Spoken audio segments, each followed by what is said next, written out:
राधे राधे दोस्तों, मेरे भक्ति संगम यूट्यूब चैनल पर सभी भाइयों और बहनों का दिल से स्वागत है।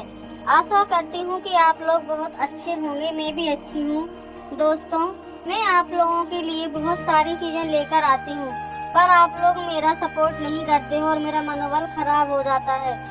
आप लोगों से विनम्र निवेदन है कि आप लोग मेरे वीडियो को पूरा वॉच करें और लाइक, कमेंट और अपना सपोर्ट बनाए रखें। दोस्तों, मैं आप लोगों के लिए बहुत मुश्किल से ढूंढ कर चीज़ें लेकर आती हूँ। आप लोगों से हाथ जोड़कर विनती है कि आप लोग प्यार और सपोर्ट बनाए रखें। दोस्तों, आज हम जानेंगे शनिवार के दिन व्रत क्यों किया जाता है और शनिवार के व्रत करने से क्या लाभ मिलता है, और भगवान शनिदेव को तेल क्यों चढ़ाया जाता है। भगवान शनिदेव किसके पुत्र हैं? वैसे तो ये हम सभी जानते हैं कि शनिदेव सूर्य पुत्र हैं और छाया उनकी माता का नाम है। भक्तों, आज हम यह भी जानेंगे कि शनिवार के दिन व्रत करने से हमें कौन सा पुण्य फल प्राप्त होता है और हमारे ऊपर भगवान शनिदेव की कृपा कैसे प्राप्त होती है। वैसे तो शनिवार भगवान शनिदेव को समर्पित है। भगवान शनिदेव न्याय के देवता हैं। वह कभी भी किसी भक्त पर अन्याय नहीं करते हैं और ना ही होता हुआ देख सकते हैं।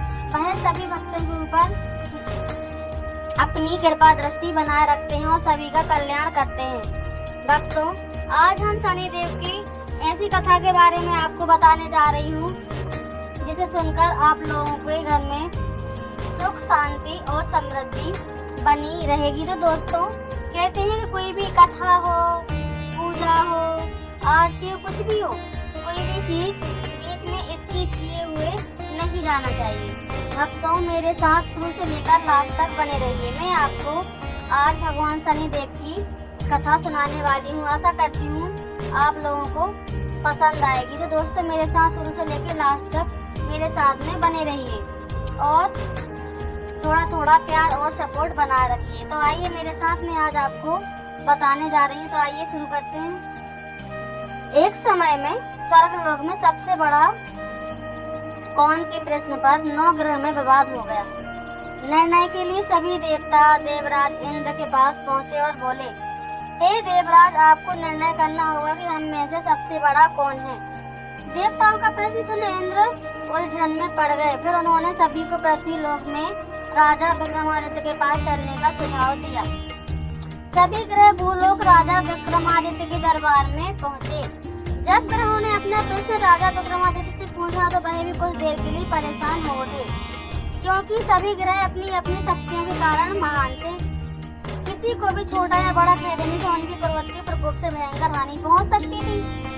अचानक राजा विक्रमादित्य को एक उपाय सूझा और उन्होंने विभिन्न धातुओं जैसे सोना, चांदी, कांसा, तावा, सीसा, रंगा, जस्ता, अमरक व लोहे के 9 लोहे का आसन रखा गया और उन सभी देवी देवताओं को अपने अपने आसन पर बैठने को कहा गया। उन्होंने कहा कि जो जिसका आसन हो ग्रहण करें। जिससे आसन पहले होगा वह सबसे बड़ा तथा जिसका बाद में होगा वह सबसे छोटा होगा। चूंकि लोहे का आसन सबसे पीछे था, इसलिए शनिदेव समझ गए कि राजा ने मुझे सबसे छोटा बना दिया है। इस निर्णय से शनिदेव रुष्ट होकर बोले, हे राजन, तुमने मुझे सबसे पीछे बिठाकर मेरा अपमान किया है। तुम मेरी शक्तियों से परिचित नहीं हो। सूर्य एक राशि पर 1 महीने, चंद्रमा 2 महीने 2 दिन, मंगल 1.5 महीना, बुध और शुक्र 1 महीने, बृहस्पति 13 महीने रहते हैं। लेकिन मैं किसी भी राशि पर 2.5 वर्ष से लेकर 7.5 वर्ष तक रह सकता हूँ। बड़े बड़े देवी देवताओं को मैंने अपने प्रकोप से पीड़ित किया है। अब तो मेरे प्रकोप से सावधान रहना। इसके बाद अन्य ग्रहों के देवता तो प्रसन्नता के साथ चले गए, परंतु शनिदेव बड़े क्रोध के साथ वहां से विदा हुए। कुछ समय बाद जब राजा विक्रमादित्य पर 7.5 की दशा आई तो शनिदेव ने घोड़े के व्यापारी का रूप धारण किया और बहुत सारे घोड़ों के साथ विक्रमादित्य के नगर पहुंचे। राजा विक्रमादित्य उन घोड़ों को देखकर एक अच्छे से घोड़े को अपनी सवारी के लिए चुनकर उस पर चढ़े। राजा जैसे ही उस घोड़े पर सवार हुए वह बिजली की गति से दौड़ने लगा। तेजी से दौड़ता हुआ घोड़ा राजा को दूर एक जंगल में ले गया और फिर वहां राजा को गिरफ्तार करके एक जंगल में ले गया और वहां राजा को गिराकर गायब हो गया। राजा अपनी नगर लौटने के लिए जंगल में भटकने लगे, पर उसे कोई रास्ता नहीं मिला। राजा को भूख प्यास लगाई बहुत घूमने पर एक चरवाहा मिला। राजा ने उससे पानी मांगा। पानी पीकर राजा ने उस चरवाहे को अपनी अंगूठी दे दी और उससे राजा से पूछकर जंगल से निकलकर पास के नगर में चल दिए। इस पर राजा विक्रमादित्य बोले, जो कुछ भाग में होगा देखा जाएगा। इसके बाद अन्य ग्रह के देवता जो प्रसन्नता के साथ चले गए, परंतु शनिदेव बड़े क्रोध के साथ वहां से विदा हुए। कुछ समय बाद राजा विक्रमादित्य पर 7.5 की दशा आई तो शनिदेव ने घोड़े के व्यापारी के रूप का धारण किया।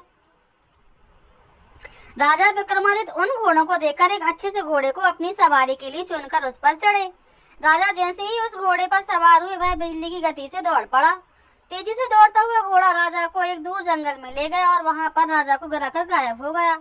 राजा अपनी नगर लौटने के लिए जंगल में भटकने लगा, पर वहां पर कोई रास्ता नहीं मिला। राजा को भूख प्यास लग रही थी, पानी भी नहीं मिला। पानी पीकर राजा ने चरवाहे को अपनी अंगूठी दे दी और उसे रास्ता पूछकर जंगल से निकलकर पास के नगर चल दिए। नगर पहुंचकर राजा एक सेठ की दुकान पर बैठ गए। राजा के कुछ देर बैठने पर सेठ की बहुत बिक्री हुई। सेठ ने राजा को भगवान समझा और उसे अपने घर भोजन करने के लिए ले गया। सेठ के घर में सोने का एक हार अंगूठी पर टंगा हुआ था। राजा को उस कमरे में छोड़कर सेठ के कुछ देर के लिए बाहर चला गया। तभी एक आश्चर्यजनक घटना घटित हुई। राजा के देखते देखते खूंटी सोने के उस हार को निगल गई। सेठ ने जब हार गायब देखा तो उसने चोरी का संदेह राजा पर लगाया और अपने नौकरों से कहा कि इस परदेसी को रस्सियों से बांधकर नगर के राजा के पास ले चलो। राजा ने विक्रमादित्य से हार के बारे में पूछा तो उन्होंने बताया कि खूंटी से हार को निगल लिया। इस पर राजा क्रोधित हुए और उन्हें चोरी करने के अपराध में विक्रमादित्य के हाथ पांव काटने का आदेश दे दिया। सैनिकों ने राजा विक्रमादित्य के हाथ पांव काटकर उन्हें सड़क पर छोड़ दिया। कुछ दिन बाद एक तेली उन्हें उठाकर अपने घर ले गया और उसे कोल्हू पर बैठा दिया। राजा आवाज देकर बैलों को हाँकता रहा। इस तरह तेली का बेल चलता रहा और राजा को भोजन मिलता रहा। शनिदेव के प्रकोप की 7.5 पूरी होने पर वर्षों ऋतु प्रारंभ हुई। एक रात विक्रमादित्य मेघ मल्हार गा रहा था।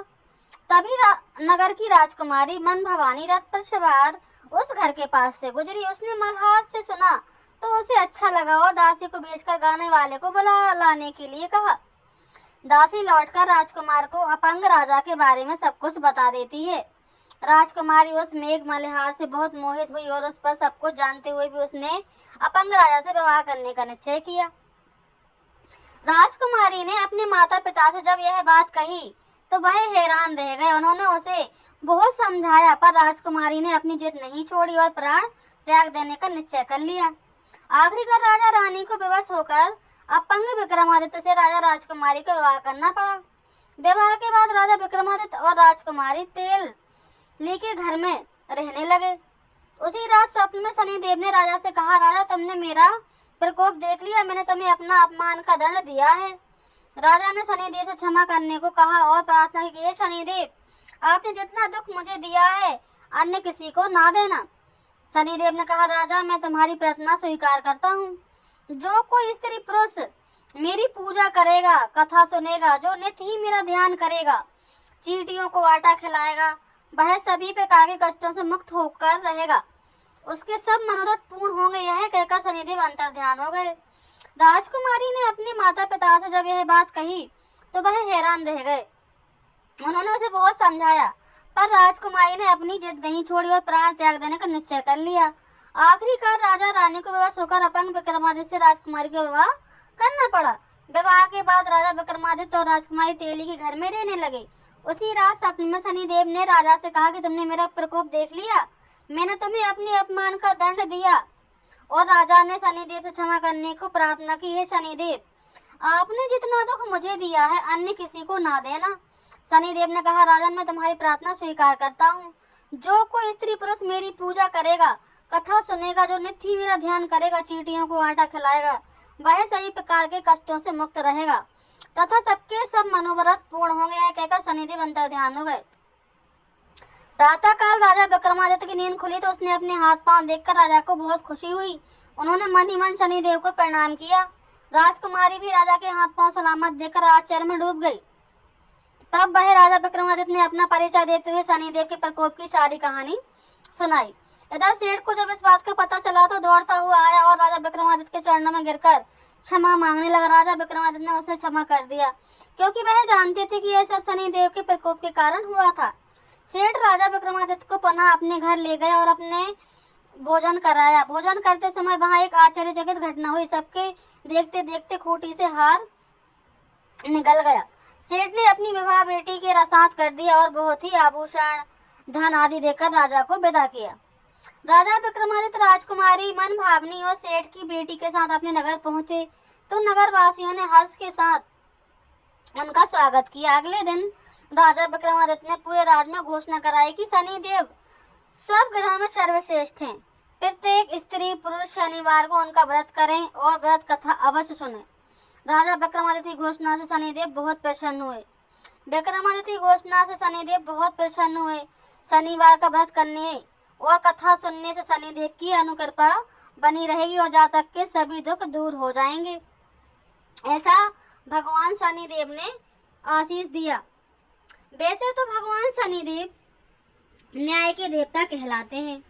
कहते हैं कि जो भी शनिवार के दिन भगवान शनिदेव के मंदिर में जाकर भगवान शनिदेव को तेल अर्पित करता है, उससे उसके सारे दुख दर्द नष्ट हो जाते हैं। तेल में काली तिल मिलाकर और एक सिक्का डालकर भगवान शनिदेव को अर्पित करना चाहिए। अगर आपके घर के आसपास कोई मंदिर नहीं है तो आप पीपल के पेड़ के नीचे जाकर एक लोटा जल चढ़ाएं और वहां पर सरसों के तेल का दीपक जलाएं और स्मरण रहे कि सरसों के तेल में काली तिल डालकर ही दीपक लगाएं। अगर आप बहुत परेशान हो और आपके पुत्र की नौकरी नहीं लग रही है और आप जगह जगह भटक रहे हैं तो आप सही जगह आए हैं, क्योंकि जब भगवान शनिदेव की कृपा होती है तो सारे ग्रह नक्षत्र सब साथ देते हैं, बिगड़े हुए काम बन जाते हैं और सर्व मंगल होता है। कहते हैं कि जिस जातक पर भगवान शनिदेव की कृपा हो जाती है उसके सारे दुख दर्द सब नष्ट हो जाते हैं और उसके घर पर भगवान शनिदेव की कृपा बनी रहती है। और आप जिस कार्य के लिए भी आप जहाँ भी जाएंगे, अगर आप बिजनेस करते हैं, अगर आप व्यापार करते हैं और अगर आप नौकरी करते हैं, तो आप जहाँ भी जो कार्य करते हैं भगवान शनिदेव की कृपा से आपके सारे कार्य सफल हो जाएंगे। तो दोस्तों, शनिवार के दिन भगवान शनिदेव की पूजा अर्चना का महत्व बताया गया है। वैसे तो आप भगवान शनिदेव की पूजा अर्चना कभी भी कर सकते हो, पर शनिवार सबसे श्रेष्ठ बताया गया है। कहते हैं कि भगवान शनिदेव न्याय के देवता हैं और जो भी भगवान शनिदेव को सच्चे दिल से सच्चे मन से भगवान शनिदेव की पूजा अर्चना करता है और प्रत्येक शनिवार को भगवान शनिदेव के मंदिर में जाकर तेल अर्पित करता है, उसके सारे बिगड़े हुए कार्य बन जाते हैं। अगर कोई जातक लगातार 11 शनिवार तक भगवान शनिदेव के मंदिर में जाकर भगवान शनिदेव की पूजा अर्चना करता है और भगवान शनिदेव को तेल अर्पित करता है तो भगवान शनिदेव उसकी सारी परेशानी खत्म कर देते हैं। और अगर आपके घर के आसपास में कोई मंदिर नहीं है तो आप पीपल के वृक्ष के नीचे भी सरसों के तेल का दीपक प्रज्वलित कर सकते हैं। तो भक्तों, भगवान शनिदेव न्याय के देवता कहा जाते हैं और उनकी कृपा जिस पर भी हो जाए उसका सर्व कार्य सिद्ध हो जाता है। कहते हैं कि भगवान शनिदेव ना किसी का बुरा करते हैं और ना ही किसी के साथ बुरा होने देते हैं। कर्म का फल तो निश्चित ही है, जैसा कर्म आप करोगे वैसा ही फल आपको मिलेगा। अगर आप सोच रहे हो कि आपने किसी के साथ गलत किया है और आपने किसी के साथ बुरा करके आप बहुत खुश हो रहे हो कि आपने उसके साथ बहुत बुरा किया और आपको कोई पछतावा नहीं है, सच्चा इंसान वही होता है जो गलती करके अपनी भूल को सुधार लेता है। भगवान शनिदेव न्याय के देवता हैं। अगर आप किसी के साथ गलत करोगे तो वह कर्म का चक्र है, वह लौट कर जरूर आएगा। इसलिए दोस्तों, कभी भी किसी के भी साथ अन्याय नहीं करना चाहिए और ना ही किसी के साथ गलत करना चाहिए। अगर हो सके तो सबका कल्याण करो, सबकी मदद करो, क्योंकि अगर आप अच्छा कार्य करते हैं तो भगवान शनिदेव अपनी कृपा दृष्टि अपने ऊपर बनाए रखते हैं। अगर आप बेईमानी भ्रष्टाचार का रास्ता अपनाते हो तो भगवान शनिदेव की कुदृष्टि आपके ऊपर पड़ जाती है और आपका सर्वनाश होना निश्चित है। दोस्तों, मैं आप लोगों के लिए बड़ी ही मुश्किल से बहुत सी चीज़ें ऐसी हैं जो मैं ढूंढ ढूंढ कर लाती हूँ। तो दोस्तों, आप लोगों से हाथ जोड़कर विनम्र निवेदन है कि आप लोग मेरे लिए थोड़ा बहुत समय निकाल कर मेरे चैनल पर अपना टाइम दें। अगर आपने पास टाइम नहीं है और आप बहुत ही ज़्यादा व्यस्त हैं, अगर यह कथा आपने ऐसे ही मोबाइल में चलाकर छोड़ दी तो भी इसका फल आपको ज़रूर मिलेगा। अगर आपके पास समय नहीं है और आप मंदिर नहीं जा सकते हैं और आप बहुत ज़्यादा व्यस्त रहते हैं, तो आप सुबह उठकर इसको मोबाइल में चलाकर छोड़ दीजिए और इसका स्मरण कर लीजिए। दोस्तों, आप यकीन मानिए, इस कथा के श्रवण मात्र से भगवान शनिदेव आपकी सारी मनोकामना पूर्ण करेंगे, आपके ऊपर अपनी कृपा दृष्टि बनाए रखेंगे। दोस्तों, जो भी सच्चे मन से सच्चे हृदय से भगवान शनिदेव की पूजा अर्चना करता है और उनकी आराधना करता है, उसके सारे कार्य सिद्ध होते हैं। जो भी भगवान शनिदेव की कथा का स्मरण करता है और दूसरों को सुनाता है, उसके कानों में पड़ते ही उसके सारे कार्य बन जाते हैं। अगर किसी ने गलती से भी यह भगवान शनिदेव की कथा सुन ली तो आप यकीन नहीं मानोगे, आपके घर के सारे कार्य बन जाएंगे। और दोस्तों, भगवान शनिदेव का पूरे विधि विधान से पूजन अर्चना करने से उसके सारे कार्य बन जाते हैं। भगवान शनिदेव को न्याय का देवता ऐसे ही नहीं कहा जाता है, वह अपने भक्तों को कभी भी परेशान नहीं होने देते हैं। दोस्तों, आपको मेरी यह छोटी सी कोशिश कैसी लगी, आप लोग मुझे कमेंट करके ज़रूर बताएं और अपना थोड़ा थोड़ा प्यार और सपोर्ट मेरे ऊपर बनाए रखें। और अगर आप मेरे चैनल पर न्यू हैं तो आप लोग मेरे चैनल को सब्सक्राइब ज़रूर करें और भाइयों बहनों अपना प्यार और सपोर्ट बनाए रखें। दोस्तों, जब राजा विक्रमादित्य पर भगवान शनिदेव की कुदृष्टि पड़ी तो उनके साथ सब कुछ बुरा ही बुरा हो रहा था। एक खूंटी सोने का हार निकल गई और एक छोटे से चोरी के इल्जाम से उनके हाथ पैर काट दिए गए, पर उन्होंने हिम्मत नहीं हारी और उनको अपनी भूल का पश्चाताप हुआ और उन्होंने भगवान शनिदेव से अपनी भूल की गलती की क्षमा मांगी। तो दोस्तों, भगवान शनिदेव ने राजा विक्रमादित्य को क्षमा कर दिया। दोस्तों, कहते हैं करने का फल हमें जरूर भोगना पड़ता है। शनिदेव ने कहा कि हे विक्रमादित्य, मैं तुम्हारी प्रार्थना स्वीकार करता हूँ। जो भी स्त्री पुरुष मेरी पूजा अर्चना पूरे विधि विधान से करेगा और सबकी मदद करेगा, मैं उसके ऊपर अपनी कृपा दृष्टि हमेशा रखूंगा और यह कथा जो भी पूरे श्रद्धा भाव से सुनेगा उसके ऊपर मैं अपनी कृपा दृष्टि जरूर बनाए रखूंगा। जो नित्य मेरा ध्यान करेगा, जो चींटियों को आटा खिलाएगा, उसके सभी कष्टों को मैं हर लूंगा और उसके सभी मनोरथ पूर्ण होंगे। यह सब कहकर भगवान शनिदेव अंतर ध्यान हो जाते हैं। राजकुमारी यह बात माता पिता से बताती है और वह हैरान रह जाते हैं। उन्हें बहुत ही समझाया था, पर राजकुमारी ने जिद नहीं छोड़ी थी और अपने प्राण त्याग देने का निश्चय कर लिया था। आखिरकार राजा विवश होकर अपंग विक्रमादित्य राजा से राजा राजकुमारी का विवाह कर देता है। विवाह के बाद राजा विक्रमादित्य और राजकुमारी तेली के घर में ही रहते हैं। भगवान ने जब उनके ऊपर कृपा दृष्टि बनाई तो आपने देखा उनके साथ कैसा मंगल ही मंगल हो गया। जब उन्होंने भगवान पर भरोसा किया तो उनके सारे कार्य बन गए और जब भगवान शनिदेव का प्रकोप उनके ऊपर हुआ और वो क्रुष्ट हो गए तो उन्होंने जो भी कार्य किया, घोड़े ने राजा को जंगल में छोड़ दिया और राजा जंगल में भटकते रहे और उनको रास्ता नहीं मिला और उनके ऊपर चोरी का इल्जाम लग गया, जिससे वहां नगर के राजा ने राजा विक्रमादित्य के हाथ पैर कटवा दिए। तो दोस्तों, कहते हैं करने का फल जरूर मिलता है। तो दोस्तों, आप लोगों को मेरी यह कहानी कैसी लगी, आप लोग मुझे कमेंट करके ज़रूर बताएं और मेरे भक्ति ब्लॉग आपको कैसे लगते हैं आप लोग मुझे कमेंट करके ज़रूर बताएं। दोस्तों, मेरे छोटे छोटे प्रयास सिर्फ आप लोगों के लिए रहते हैं कि आप लोगों के घर में भी सुख संपत्ति और शांति का वास हो और आपके बच्चों की तरक्की हो। दोस्तों, कहते हैं कि शनिदेव ऐसे देवता हैं कि जो मिट्टी में पड़े हुए कंकड़ को हीरा बना दे, जो जिस चीज में हाथ लगा दे वह सोना बन जाए। वो तो किसी भी गरीब के ऊपर हाथ रख दे तो रातों रात उसकी किस्मत चमक जाए। हे शनिदेव, जो भी आपकी इस कथा का पूरी भक्ति भाव से स्मरण करेगा उसकी सारी मनोकामना पूरी कर देना और उसके घर पर परिवार पर अपनी कृपा दृष्टि हमेशा बनाए रखना।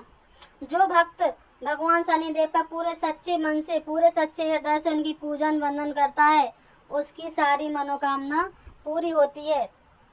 वैसे तो भगवान शनिदेव को शनिवार के दिन ही मंदिर में जाना निश्चित बताया गया है, पर अगर आप चाहो तो रोज भी मंदिर जा सकते हो।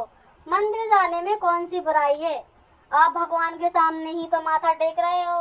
अगर आप पड़ोसी से मदद मांगोगे तो वह समय आने पर आपको ताना मार ही देगा कि मैंने आपके लिए यही किया था, पर भगवान शनिदेव आपके लिए कभी भी ताना नहीं मारेंगे और आपके ऊपर अपनी कृपा दृष्टि हमेशा बनाए रखेंगे। कहते हैं जो भक्त हमेशा भगवान का हाथ थाम कर रखता है उसका कोई भी बाल बांका नहीं कर सकता, और जिसका हाथ स्वयं भगवान थाम ले उसका तो संसार में कोई कुछ नहीं बिगाड़ सकता। इसलिए दोस्तों, आप हमेशा भगवान से प्रेम करें, भगवान के साथ संबंध बनाएं और भगवान से ही मदद मांगें, क्योंकि भगवान से मदद मांगने पर भगवान हमें कभी भी निराश नहीं करते। वो पता नहीं किस रूप में आकर आपकी मदद कर जाएंगे, आपको मालूम भी नहीं पड़ेगा।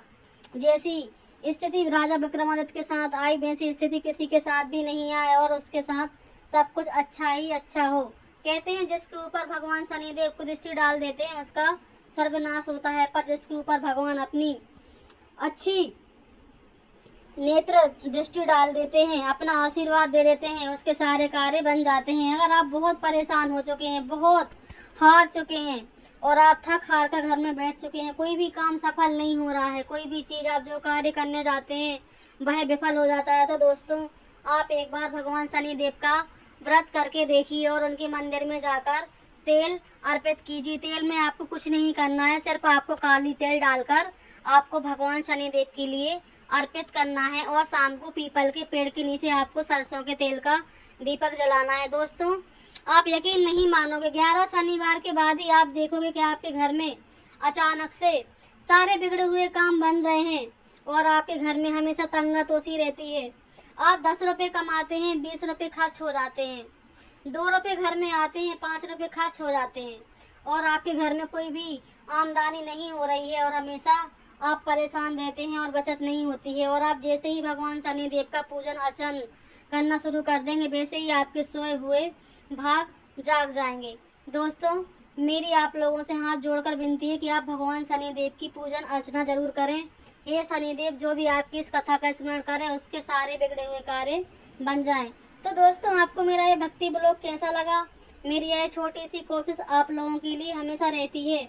अगर आपकी छोटी सी प्यारी सी बहन से कोई गलती हो जाती है तो आप लोग उसे क्षमा करें और अपनी बहन के लिए थोड़ा थोड़ा प्यार और सपोर्ट बनाए रखें। और यह कथा अगर आपके पास सुनने का समय नहीं है तो आप मोबाइल में चलाकर छोड़ दीजिए और यह कथा सुनते रहिए। अगर आप 11 दिन भी यह भगवान शनिदेव की कथा सुनेंगे और भगवान शनिदेव का व्रत रखेंगे तो आपके सारे कार्य सिद्ध होंगे। अगर आप बहुत ज़्यादा परेशान हो गए हैं तो आप बिल्कुल सही जगह पर आए हैं। और देखिए आपके घर में कैसे सुख संपत्ति आपके घर में दौड़ी हुई आती है और आपके सारे बिगड़े हुए काम बन जाते हैं और आप जिस कार्य में भी हाथ डालेंगे वह कार्य बिल्कुल सफल हो जाना है। आपका कोई भी कार्य बिगड़ेगा नहीं। तो बोलिए मेरे साथ, ओम शनिश्चराय नमः, ओम शनि देवाय नमः। हे शनिदेव, अपने भक्तों पर अपनी कृपा दृष्टि ऐसे ही बनाए रखना। दोस्तों, मेरा यह भक्ति मिनी ब्लॉग आप लोगों को कैसा लगा प्लीज़ ज़रूर बताइएगा। लाइक, कमेंट, सब्सक्राइब और अगर मेरे चैनल पर न्यू हैं तो सब्सक्राइब करना ना भूलें और थोड़ा थोड़ा प्यार और सपोर्ट बनाए रखें। और आप लोगों के घर में भगवान शनिदेव की कृपा हमेशा बनी रहे और आप लोगों के ऊपर कभी भी कोई भी मुसीबत ना आए। भगवान आपके ऊपर अपने हाथ हमेशा रखे। बोलिए राधे राधे। हे शनिदेव, सबकी रक्षा करना।